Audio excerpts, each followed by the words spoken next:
उन्हाळा आहे, थंडगार पदार्थ खायला तुम्हाला सुद्धा आवडतं का? तर आज आपण असाच प्रकार पाहणार आहोत.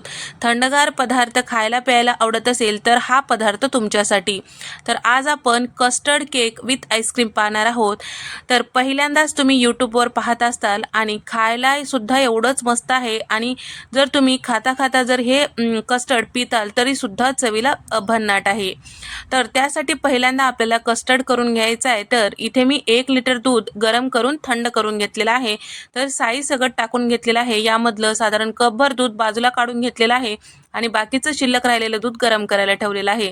तर आता जे थंड दूध आहे त्यामध्ये आपल्याला पाव कप इतकं इथे व्हॅनिला फ्लेवरचं कस्टर्ड पावडर टाकून घेतलेलं आहे. आता या ठिकाणी आता गुठळ्या राहू न देता सगळं मिक्स करून घ्यायचंय. जे दूध गरम करायला ठेवलेलं होतं त्यामध्ये आपल्याला साखर टाकायचं आहे. तर पाऊण कप इतकं साखर टाकून घेतलेलं आहे. गोडी तुमच्या आवडीनुसार कमी अधिक करू शकता. कपभर इतकं इथे मी खवा टाकून घेतलेला आहे. खवा किंवा मावा जर तुमच्याकडे नसेल तर या ठिकाणी तुम्ही एवढ्याच प्रमाणात दूध पावडर सुद्धा वापरू शकता. दूध पावडर वापरत असाल तर कस्टर्ड आपण तयार करून घेतलेलं होतं ना, त्यामध्येच दूध पावडर टाकून मिक्स करून घ्यायचं, म्हणजे गाठी गुठळ्या होत नाही दुधामध्ये. आता तयार करून घेतलेलं जे कस्टर्डचं दूध आहे, दुधाला छान उकळी आले की यामध्ये छान व्यवस्थित एका हाताने टाकायचं आणि एका हाताने मिक्स करायचे. सतत छान असं ढवळत राहायचं, म्हणजे गाठी गुठळ्या होत नाहीत. छान असं दाटसर होईपर्यंत 1 मिनिट शिजून घ्यायचं. जास्त वेळ जरी राहिलं तर हे करपू शकतो बुडाला. त्यासाठी आपल्याला थोडा वेळ छान असं शिजून घ्यायचं आणि थंड करायला ठेवायचं आहे. आता हे कस्टर्ड थंड करायला ठेवूया. केकची तयारी करून घेऊया. तर केकची तयारी करण्यासाठी इथे मी पसरट जाड बुडाची कढई घेतलेली आहे आणि त्याचबरोबर त्यामध्ये मीठ टाकून घेतलेलं आहे. एक स्टँड ठेवलेला आहे. झाकून ठेवूया. प्रीहीट करूया साधारण 10 मिनिटासाठी. तोपर्यंत आता केक करण्यासाठी इथे मी एक चाळणी ठेवलेली आहे. त्यावर 2 कप इतकं मैदा आणि त्याचबरोबर पाव कप इतकं दूध पावडर, पाव कप इतकं व्हॅनिला फ्लेवरचं कस्टर्ड पावडर टाकून घेतलेलं आहे. आणि तसेच इथे मी साधारण 1.5 कप इतकं पिठी साखर टाकून घेतलेलं आहे आणि त्याचबरोबर यामध्ये 2 चमचे इतकं बेकिंग पावडर, अर्धा चमचा खाण्याचा सोडा म्हणजेच बेकिंग सोडा टाकून घेतलेला आहे. तर चाळणी गच्च भरलेली आहे. 2 स्टेपमध्ये तुम्ही चाळून घेतलं तरी काय हरकत नाही किंवा या पद्धतीने हळूवारपणे चाळून घेतलं तरी काय हरकत नाही, पण चाळून घेणं गरजेचं आहे. तर इथे आपण जे वापरलेले जे जिन्नस आहेत चाळून घेतल्यामुळे छान सुटसुटीत होतात आणि केक छान तयार होतो. 2 चिमूट मीठ टाकून घेतलेलं आहे. कपभर दूध, अर्धा कप इतकं तेल टाकलेलं आहे. तर एरवीसाठी म्हणजे खाण्यासाठी जर करत असाल तुम्ही केक तर थोडंसं तेल आणखीन पाव कप वाढवायचं, कारण इथे मला थोडंसं मोकळा सुटसुटीत असाच केक पाहिजे, जास्त गच्च नको. त्यामुळे तेलाचं प्रमाण थोडंसं कमी टाकलेलं आहे. तर या ठिकाणी आता लागेल तसं परत मी पाण्याचा वापर केलेला आहे. आता हे सगळं छान असं व्यवस्थित मिक्स करून घ्यायचे. गाठी गुठळ्या राहू द्यायचं नाही. तर या ठिकाणी सगळं छान व्यवस्थित मिक्स करून घेतलेलं आहे. आणखीन मला पाऊण कप इतकं पाणी लागलेलं आहे. तर या ठिकाणी 1 कप दूध, पाऊण कप पाणी लागलेलं आहे. तर मैद्याच्या कन्सिस्टन्सी अनुसार तुम्ही कमी अधिक पाणी तुम्हाला लागू शकतो. तर या ठिकाणी तुम्ही बघू शकता रिबिन कन्सिस्टन्सी म्हणजे जेव्हा आपण चमच्याने हे पीठ खाली ओततो त्यावेळेस लेअर पडतो, त्या पद्धतीने पीठ तयार व्हायला पाहिजे. चमचाभर इथे मी व्हॅनिला इसेन्स टाकून घेतलेला आहे. तर आपण जे तयार करत आहोत डेझर्ट, तर त्यासाठी मला रंग थोडंसं वेगळा पाहिजे होता, म्हणून इथे मी पिंक कलर टाकून घेतलेला आहे. तर तुमच्या आवडीनुसार जर नाही टाकायचं असेल तर नाही टाकलं तरी काय हरकत नाही. सगळं मिक्स करून घेतल्यानंतर तुम्ही बघू शकता इथे आपलं पीठ तयार झालेलं आहे.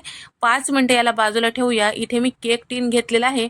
त्याला तेल छान व्यवस्थित लावून घेतलेलं आहे. त्यानंतर यामध्ये बटर पेपर किंवा आवडीचा इकोबेक पेपर लावून घ्यायचा आहे. त्यानंतर वरतून थोडंसं तेलाचं ब्रश लावून घेतलेलं आहे. तयार करून घेतलेलं जे पीठ आहे यावर टाकून घेतलेलं आहे. आता हे सगळं छान असं व्यवस्थित टॅप करायचं 2 ते 3 वेळेस, म्हणजे एअर बबल्स असतील तर ते निघून जातात. तर केक तयार करण्यासाठी आधीच मी कढई प्रीहीट करायला ठेवलेलं होतं. त्यावर केकचा जे डब्बा आहे ठेवून दिलेला आहे आणि झाकण लावायचं आणि 50 ते 55 मिनिटासाठी आपल्याला बेक करायचं आहे. कस्टर्ड थंड झालेलं आहे, फ्रीजमध्ये ठेवून दिलेलं आहे.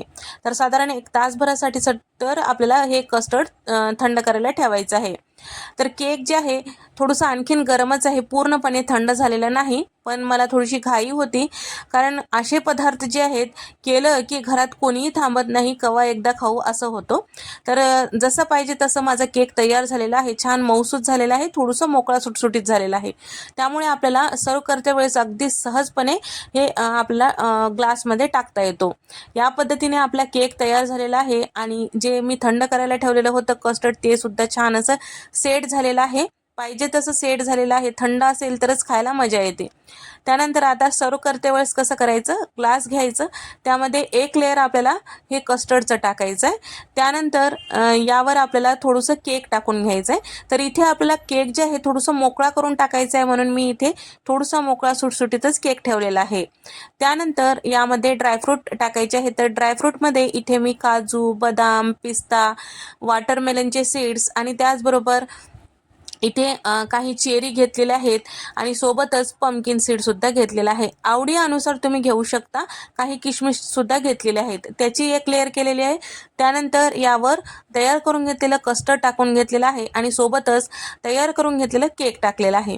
तर याचं जे केकचं लेअर आहे थोडंसं वेगळ्या पद्धतीने दिसण्यासाठी मी इथे केकमध्ये कलर वापरलेला आहे. नाही तुम्हाला जर आवडत तर नाही टाकलं तरी काय हरकत नाही आहे.